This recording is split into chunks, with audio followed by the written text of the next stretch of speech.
This is Polyamory Weekly, tales from the front of responsible non-monogamy from a pansexual, kink-friendly point of view. A warning for our under-18 listeners. This is an adult-oriented podcast about really lascivious things, like communication and honesty in relationships. If you're under 18 and looking for upfront advice and answers to questions about sex, please visit scarletteen.com.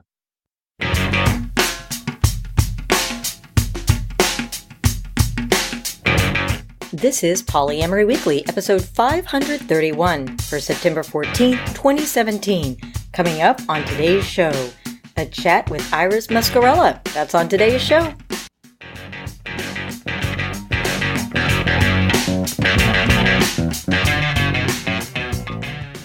Hello, everyone. I'm your host, Minx, and I am back freshly from my second week at my new job, my exhausting new job. Whew. You know, just when I think I couldn't be any more tired or confused or overwhelmed, there comes the next week. Fun times. But enough about me, because we have an amazing interview, we have feedback and a happy poly moment, and we have some kind of interesting poly in the news. So where's that stinger?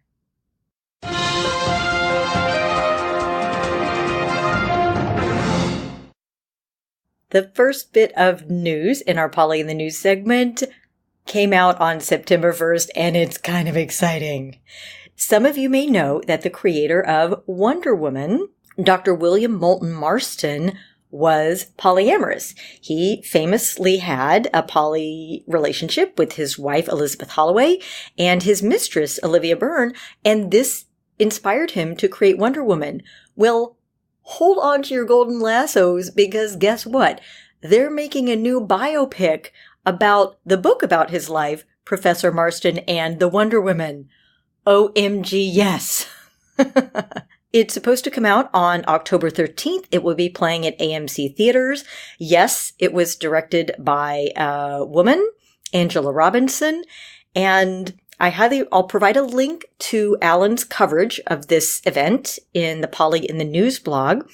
If you haven't already read the book of his biography, fascinating stuff, we'll provide a link to that. Just in case you're not familiar, yep, he was poly, and yes, you may have noticed that there are some bondage references in Wonder Woman. This is not a coincidence. In an article by Josh Jones, he quotes political historian Jill Lepore as saying, "The seemingly clear bondage references in all these ropes and chains also had clear political significance. During the fight for suffrage, women would chain themselves to government buildings. In parades, suffragists would march in chains.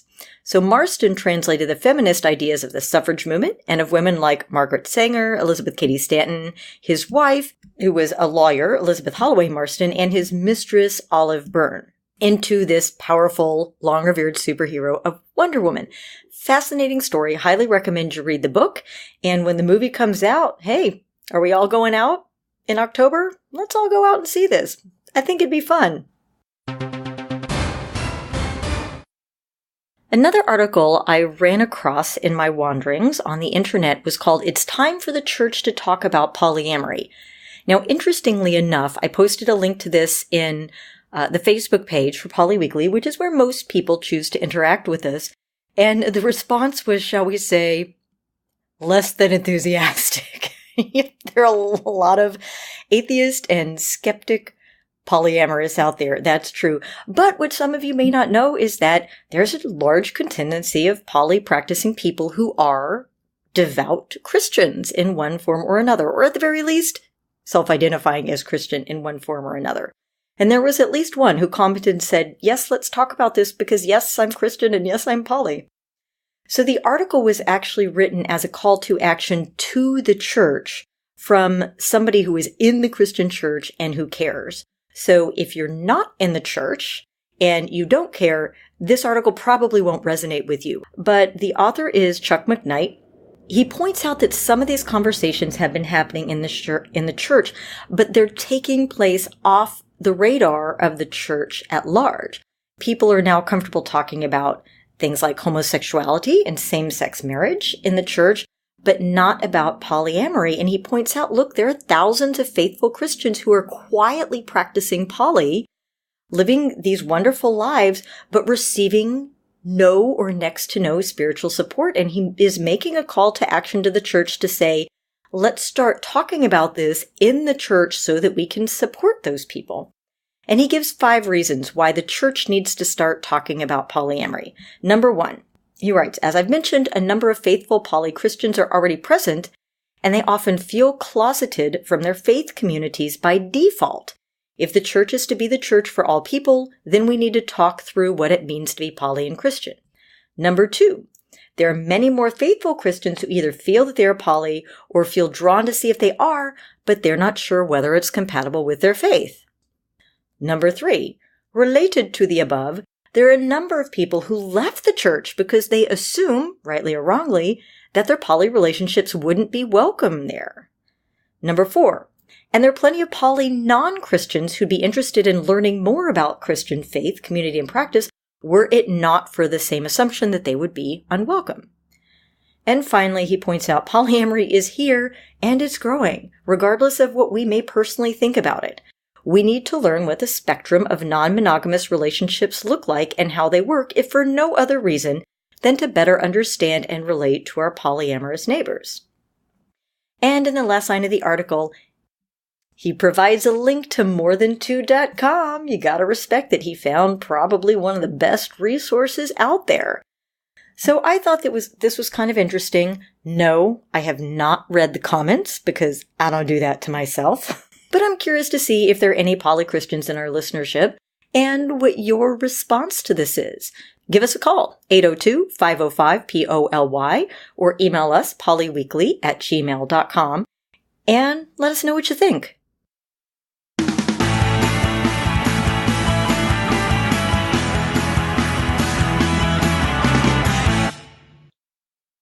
I am thrilled to have with me here in the studio today yet another awesome person that I met at Poly Dallas Millennium, Iris Muscarella. Welcome. Hi, thank you for having me. So for those who are not yet acquainted with your fabulousness, can you introduce yourself to our lovely audience? I would love to. My name is Iris Muscarella. I am a self-identifying multicultural Black queer feminist who is a pansexual, sapiosexual, solo egalitarian polyamorous. That's a mouthful. It's a whole lot. It's a mouthful, but I'm kind of a mouthful, so I feel like it works. It does. It totally does. Yeah. In my professional life, I am an entrepreneur. I own 2 businesses. I'm also a dance teacher. I teach adult burlesque. I'm a jazz singer and a burlesque performer. And then I also am the creators of a group here in Dallas called the Poly Sapiens. It's a group that I use to provide community discussion and education on anything that's polyamorous. We have a lot of really interesting conversations on there. And also, just to laugh at stuff and have community and have people there. I also host a poly girl sleepover in the DFW area. Ooh, that sounds fun. What's that? We seek to provide a polyamorous and non-monogamous women with a safe place to connect and build strong female relationships. I feel that strong female relationships are really important to good poly. And so it just gives us a really good place without any kind of competition for, attention or with our partners or anything like that, to just connect with each other as women. It's really awesome. We make a bunch of snacks. We set my whole house up and blow up beds and sleeping bags, and everybody just comes and hangs out and eats and snacks, and we do body paint and play games and, just have a great time. That sounds awesome. I want to go. Can I come? Yes, you can totally come. I feel like it's the lost art of the sleepover. I feel like as teenagers, and kids, we did sleepovers at our friends' houses. Yeah. And it really helped us get these really great friendship bonds. And as adults, we don't do it. We feel like it's weird, but I think we should bring it back. I think it's an amazing bonding experience. I think we should do a poly girl sleepover at the next Poly Dallas Millennium. Yes, that we should. Yeah. I have to admit, I just need a particular set of circumstances to actually sleep, but I could do everything but the sleeping at the sleepover. I would do all the hanging out and the PJs and the braiding hair and the body painting and all that. That I would do, and then I'd be like, okay, I'm going to bed. I'm going upstairs. I'm going to my fancy hotel bed. Yeah, we have a lot of people who do that. It's not you have to do this one way or the other. It's kind of hey, do what makes you happy. Do it, makes you comfortable. But, if you want to stay, you can stay. And if you don't, you don't, That is fantastic. Okay, I totally want to do that now. But that is not why I brought you on the show, although we should definitely talk more about that. So you gave this amazing session at Poly Dallas Millennium on solo polyamory with a focus on solo egalitarian polyamory. So let's start with the very basic. What is solo polyamory by your definition? I like to describe solo egalitarian polyamory as the love language of the individual, because it is so much about the individual. So for me, solo polyamory is an approach to engaging in or being open to having ethically non-exclusive relationships involving sex, romance, or deep emotional intimacy, which generally do not involve or are heading towards primary style merging of life infrastructure or identifying along the lines of the traditional social relationship escalator. So basically, it's a big bunch of fancy words to say that, it's somebody who really feels like their individuality is important to them and their autonomy and their agency is important to them. And while I may want to have a relationship with you and I want to be with you and I want to be committed to you, I don't want to live together and I don't want to get married and I don't want a primary and I don't want a hierarchy. So yeah, that's kind of mostly it. One of the things I like to tell people when I'm explaining myself as a egalitarian solo polyamorous is I don't want to be your whole world. I just want to be a part of your world. One thing I really like about your talk is that you are insistent upon not talking just about solo polyamory, but also about egalitarian solo polyamory. So let's talk about what egalitarian means to you and what that looks like. Egalitarian, no hierarchy. That's really big for me. I will not be in a relationship with somebody who has a hierarchy. It just seems very classist to me. But that's just to me, And I want everybody to have equal authority and, have all the same equality. Once again, in that there is no primary relationships. And I don't do couples privilege. I don't do veto power. And I feel like with egalitarian, there's definitely a lack of entitlement. I feel like sometimes with primary relationships, you can have where, well, I'm your primary or I'm your nesting partner, so I deserve more than everybody else. Or I've been with you the longest, so I get tenure and I deserve more than everybody else. I feel like with egalitarian, you have a lot of situations where my relationships may be different, but they're still equal. They're equally important to me. I can have a relationship of 10 years and a relationship of 3 months. And, of course, they're going to be different. And what we do with each other is going to be different. And what we expect from each other is going to be different. But that doesn't make one or less more important or have priority over the other one. Now, I'm going to ask you a question that I think our listeners are probably going to want to know, which is, well, how does that work when you're dating somebody who is maybe part of a nesting couple or even a nesting couple with kids? Like kids kind of have to take priority, right? And, I don't know, paying the mortgage and some of those things sometimes have to take priority. Do you only date other solo poly people? No, I mean, I only date other egalitarians or possibly relationship anarchists. I'm still kind of deciding on that one. But I feel like with children, once you have a child, that child becomes your primary. And I'm totally okay with that. I haven't dated people in the past with children, not because, they have children, but I get so connected to the children. Mm-hmm. And, if we were to break up, that's like double heartbreak for me because I cannot help but to love them. That's still a bridge I'm trying to figure out how I'm going to cross it. But in theory, and this is totally, in theory, my opinion on it, I think if you date somebody who has children, you have to understand that those children are going to come before you. And to me, it really resonates with me because if you're going to date me, somebody who identifies as a solo polyamorous, you are going to have to understand that I come first. I have 2 businesses that I run by myself. And, I'm also a performer and I do a lot of different things. And so I need a lot of me time. Mm. And so dating me, you're just going to have to understand that my priority is my own mental health and self-care and my own time and my businesses. And, I'm going to do my best to schedule things and to meet your needs. But at the end of the day, there is something that in my life that is priority. And so for me, I would look at it the same way. If you have children or, you need to pay your bills, and you got to go to work or something, hey, that's what you have to do. I think you can totally have an egalitarian relationship with somebody who, is married or who has children or has a nesting partner.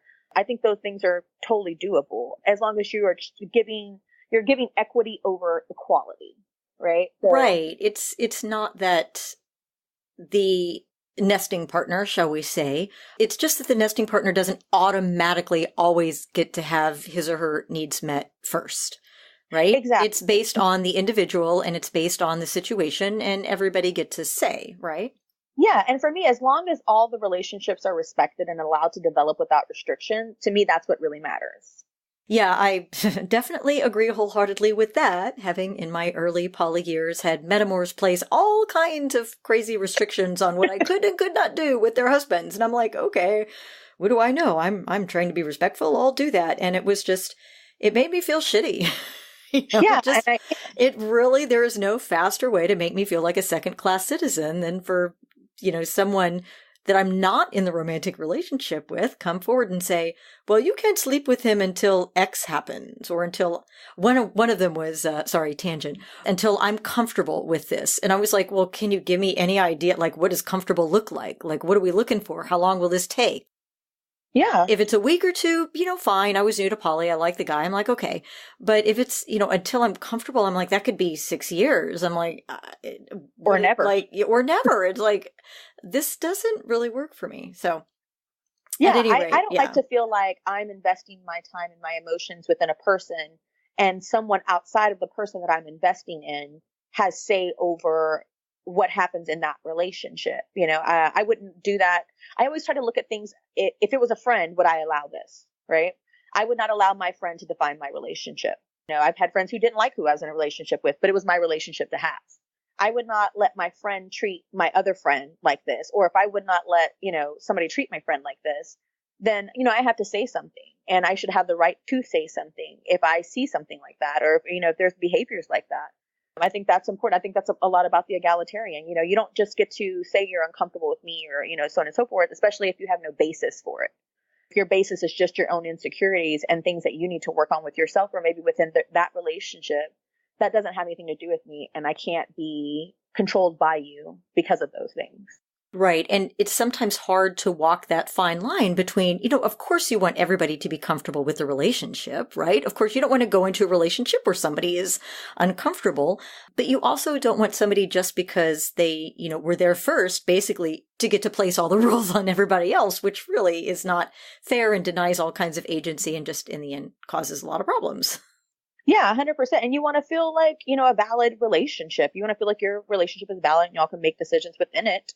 I've had metas that I've gone out of my way to be friendly to and to be friends with, who at the end of the day just said, I don't trust you. I don't like you, and I didn't do anything wrong, Been there, done that. Yeah. And I have to respect it. Like, all right, that's how you feel and your feelings are valid. I haven't done anything to deserve that. So I don't feel like it's based in logic, but I have to respect your decision to do that. However, I'm still going to have a relationship with our shared partner, and I'm not going to allow you to control it based on this emotion that you have.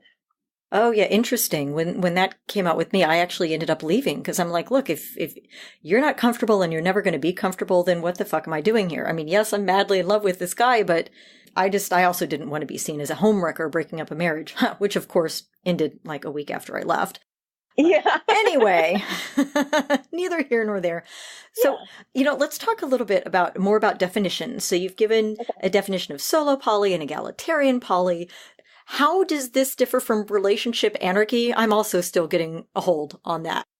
Yeah, I'm still figuring out relationship anarchy, because with anarchy comes a range of definitions. Every relationship anarchist I talk to, I get a different definition of what relationship anarchy is. Which would kind of be part of the definition, right? Yeah. I think with relationship anarchy, the thing that I can pinpoint and put my finger down on is that with relationship anarchy, relationships are flowing and moving at all times and can be different things in different days. Like you could be a partner one day and a friend the other day, and depending on how I feel, and you can call yourself my girlfriend, but in reality, you're more kind of like my lover, but I'm just letting it happen. It's a little wishy-washy as to not pinning something down with a type of commitment that you're in, where I feel like egalitarian solo poly, I'm very aware of what each one of my relationships are. I define that by the commitment that I have to that person and the time that I allot for that person. If somebody is my partner and we have made commitments to be in each other's lives for a long period of time, then I'm obviously going to make sure that they, have time allotted to them quality time, as opposed to maybe someone who's my lover, a long-term lover. We're not committed to each other. Our relationship is based on friendship as well as, a sexual relationship. And we give each other that. I like to call them friends plus, my friends plus relationships. But we have no commitment to each other. We have no life plans together. And so if I do have time available, then I will see them. But more often than not, I'll be making time for my partner. Now, one of the things I get asked a lot is, how does solo polyamory differ from just dating? Because for a lot of people, if you're not planning on ever moving in or marrying somebody, well, then you're quote unquote just dating. Yeah, I get that all the time. And I think there's some very significant differences. Like, one of the big differences is the end goal, right? So that's the thing, with dating and being in a relationship, like the end goal is to get married or have a primary or move in together. You have these escalator milestones that we're taught shows us how serious a relationship is. And I think with solo polyamory, the end goal is connection. You want partners, you want lovers, you want friends. I could have a life partner and be solo polyamorous. I think a really good example of that is Goldie Hawn. Her and her guy, they have been together 10 years. Oh yeah, Kurt Russell. They've been together for 10 years, probably more than that now, I think. Oh yeah, they've been together forever. Yeah, they've been together for a really long time, and they have children together, but they live separately. I love that. Yeah, and they have a very open relationship that they're very, honest about and truthful about, but they love each other. They have committed to be life partners, but they don't feel the need to merge everything just based on that's what society says that we should do. I think that's a big one. Another thing is communication. I feel like with dating in most realms, there's a lot of implied intentions, and a lot of people don't discuss their intentions. Like, one person wants a booty call and the other person wants to date somebody to be partners, and they don't talk about it. And then maybe something gets hot and heavy, and one person thinks, oh, this is the beginning of a great relationship, while the other one got what they wanted and never talked about what they really wanted, their intention. And I think that's a great thing about polyamory in general. And, some people in monogamous and untraditional relationships do that as well. I have had a person I intended to date monogamously say, what is this relationship to you? Where is it going? What are your intentions? I'm like, holy God, don't ask me that. This was a long time ago. And just so you know, Goldie Hawn and Kurt Russell have been together for 30 years. And apparently in 2015, it was announced that they decided they were finally going to get married. Oh, that's crazy. Oh, well, you know what? If it's right for them, right? Yeah. They've been together for 30 years, so. Yeah. And if they want to do that, hey. It doesn't say anything about living together, so it's entirely possible they still live separately and they just decided to get married, and that's that. I think that one of the things we don't do enough in society as a whole is give each other time to flex. Hey, I may not want to get married right now. Hey, 30 years from now, I may decide, yeah, I've been with you 30 years. Let's just do it. If that's what I change 30 years from now, that's where I am 30 years from now. And I think you have to give yourself room to change and grow and change your opinions and change what you want. Definitely, I'm 33 now, and who I was at 23 is a completely separate person. Oh, God, yes. So I think that you have to give yourself room to kind of move in that. But I think you also have to be honest about where you are right now.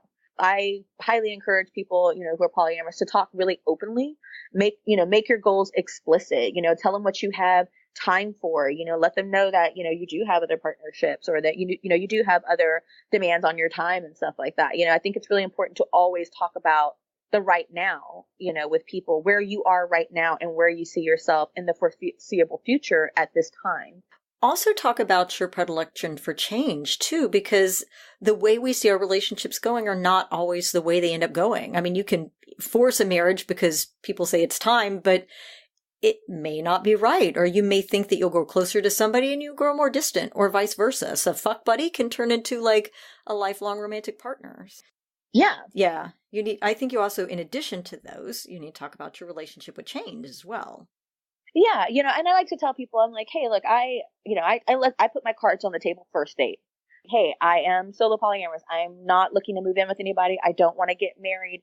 I may have kids one day, but may probably based on eugenics more than based on love and marriage. I want to have a intentional community in the next 5 years. I tell them the things that I know would be deal breakers. And the other one, I get tested every 3 months. If you ever want to have sex with me, you have to get tested first. Like these are just things I throw out on the first date because I need you to know where I stand. But I also let them know this is where I am right now. I cannot tell you where I will be in the next 5 to 10 years. I can predict it, but I don't know.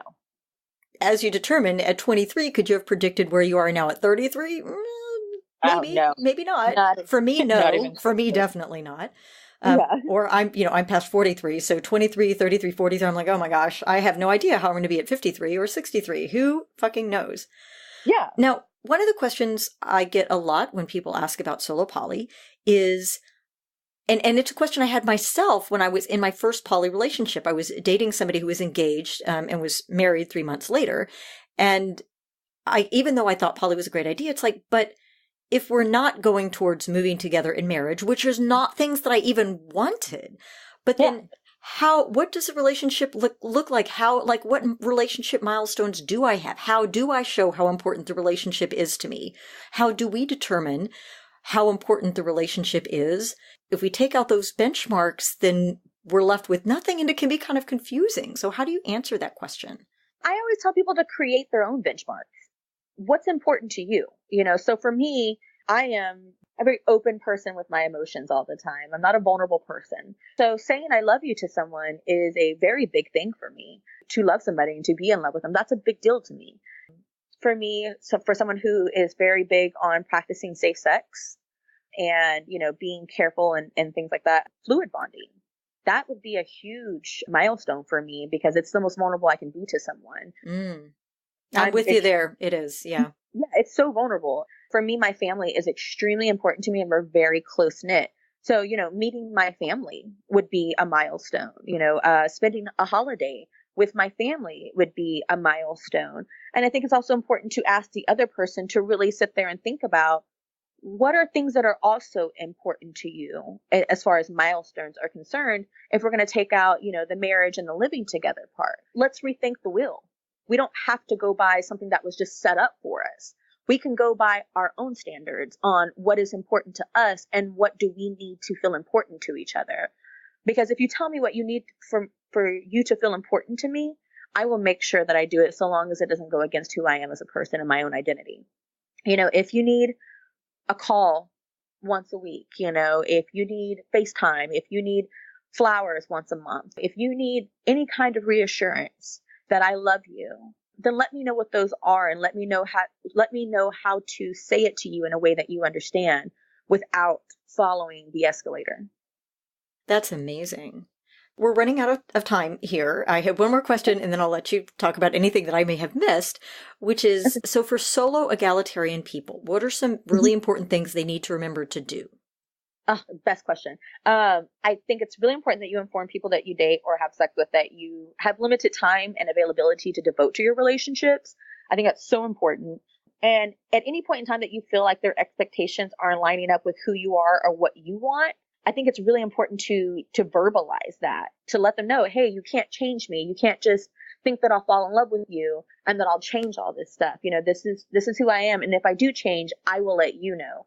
And I think it's also really important to consciously create a support system for yourself that is not partner based. Since you're not going to have the normal societal 2 children and a dog kind of situation, I think it's really important that you have a good set of friends, a good set of family, mentors, things like that you can go to as a good support system. Because, people have their opinions about solo poly people and sometimes view them as disposable, sometimes view them as casual, even though they're committed to that person. And that can hurt. And when it does hurt and it does happen, you need people you can turn to be that support system for you and to remind you of your worth, and to remind you that there is integrity in not changing who you are based on what other people want. One more thing before I let you go. I had a lot of really interesting insights and experiences at Poly Dallas Millennium, being a minority in a room, which was not new to me, but doesn't happen very often. And you have graciously agreed to give your thoughts on how basically people who are not of color can help to support poly people of color in the community. I definitely think, as I'm a Black multicultural woman, and I tend to be the only person of color at some parties and poly, groupings and things like that. And so when I have people ask me about being an ally, I tell them, listen to the experiences of the people of color that you know. Really listen without trying to respond or defend or any of those things. Like, just listen to them and their experience. And for you, you were the minority in that room, and it was a new feeling for you. And I think it's really great to take that experience and process it to what that felt like, because I feel like with Black poly or, people of color in poly, that's how we feel all the time. And so imagine if you had to feel that all the time, if you could count the number of people who are of the same, quote unquote race as you. So it's a thing that puts you on your guard and maybe closes you off a little bit. So I think listen to the people and what they're telling you, and don't just listen to respond, listen to hear, and really take some time to think over it and to process what they said. And then if you have questions from there, ask them. And I tons of people of color would be so happy to tell you, like, hey, you said this, and I just kind of have a question about this or whatever, and they would be more than happy to tell you, because I think at the end of the day, we really just want understanding. We want unification. We want to feel like we belong. We don't want to feel othered or fetishized. And I think that's another thing, is that don't fetishize us. I can't tell you how many people have told me, oh, I've always wanted to be with a Black girl. Or, oh my God, I'm so sorry. It's okay. And invite people of color to your events, like make it a point to invite people to your events. Tell them to bring their friends, like try to make it as culturally diverse as you can. You have to be the change in some places. And when they come, don't make them feel uncomfortable. I've had people come up and go, oh, thank you so much, for coming to our event and just adding a little color, and a cultural diversity. I'm like, oh. Thanks for making me feel othered, And I know they have the best of intentions, it's the best of intention. But, just make sure you're not othering people. You're not fetishizing them. You're not making them this thing that you're holding in regard. Yeah, I know you would like to know what it looks like to have my brown skin against your white skin, but probably not the most appropriate thing to say to me right now, Yeah. Oh, well, I hear you, I listen, and I'm not responding. So thank you for sharing that. Thank you. Now, Iris, where can people find you and your work? I just started being a speaker on the poly stuff or whatever. So right now I do have a website for my burlesque stuff, and I do have Facebook pages for it. So if you look up Iris Lamour, IRISLE''MOUR,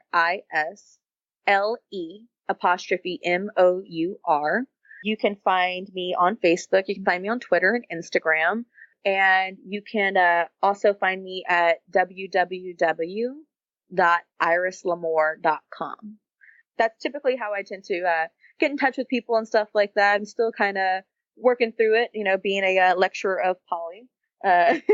Well, you're absolutely fabulous at it. Oh, thank you so much. Thank you. And thank you for joining us. It was my pleasure.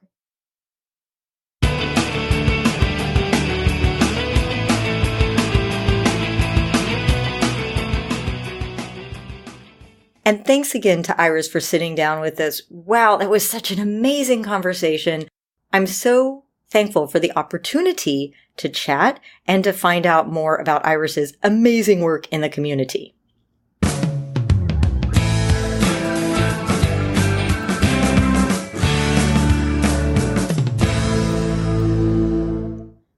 Our first bit of feedback this week is from Herbalwise. Hi, Minx and everybody. This is Herbalwise. Hey, kind of neat. I came across this on the Ben Greenfield's latest podcast, probably one of the largest fitness podcasts there are. And I thought it was pretty cool. So when I was a fledgling fitness professional, one of the first books I ever read was this book called How to Eat, Move, and Be Healthy by Paul Chek. It turned out to be a very surreal experience, therefore, for me to get to travel to San Diego and knock on Paul's front door a few weeks ago and join he and his family, his two wives that he has up there. Yes, he has two wives, for So, kind of like poly is pretty well accepted in a lot of different circles. Take care, everybody. Bye. Well, look, a sign that polyamory is perhaps being a tad normalized. Well, maybe just in the weird world of podcasting. Hi, Minx. Hi, Lusty Guy. This is Rich. Also known as Friggin Limey.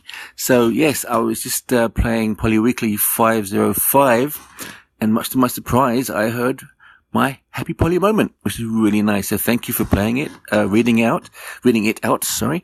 And it was great. So what a nice shock. I just want to say that your show is wonderful. I love it so much. I really love it.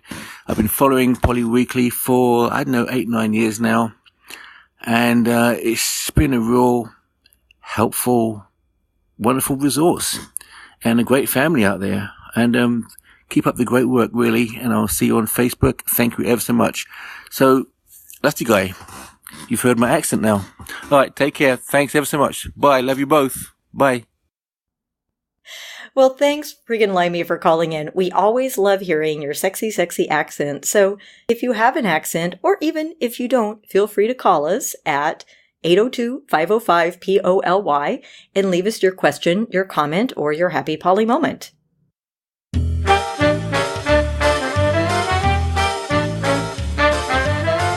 It's time for your Happy Poly Moment of the Week, brought to you by Fubbly Polyamorists everywhere.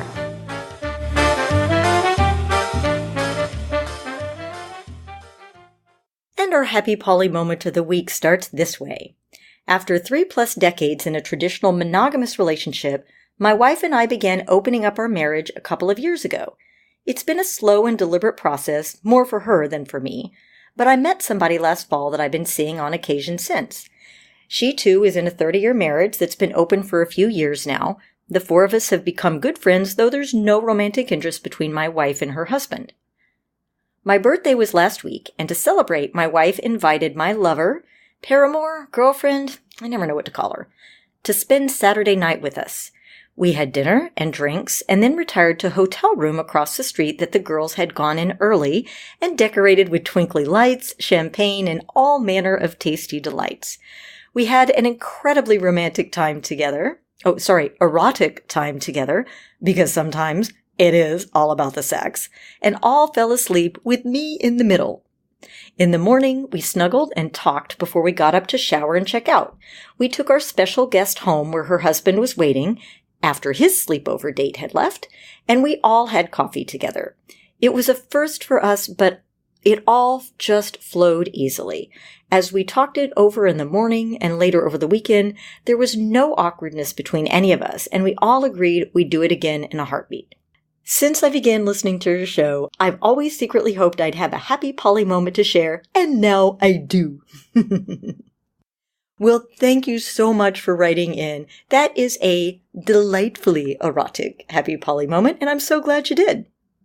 Thanks to everyone who helped make this show this week, not just to Iris, but to Herbalwise and Friggin Limey for calling in to our happy poly moment person, to Alan for keeping up that poly in the media blog that gives us all the best sources right out of the gate, and to everyone who has given us a great rating on iTunes, which makes us much easier to find for people who are curious about polyamory.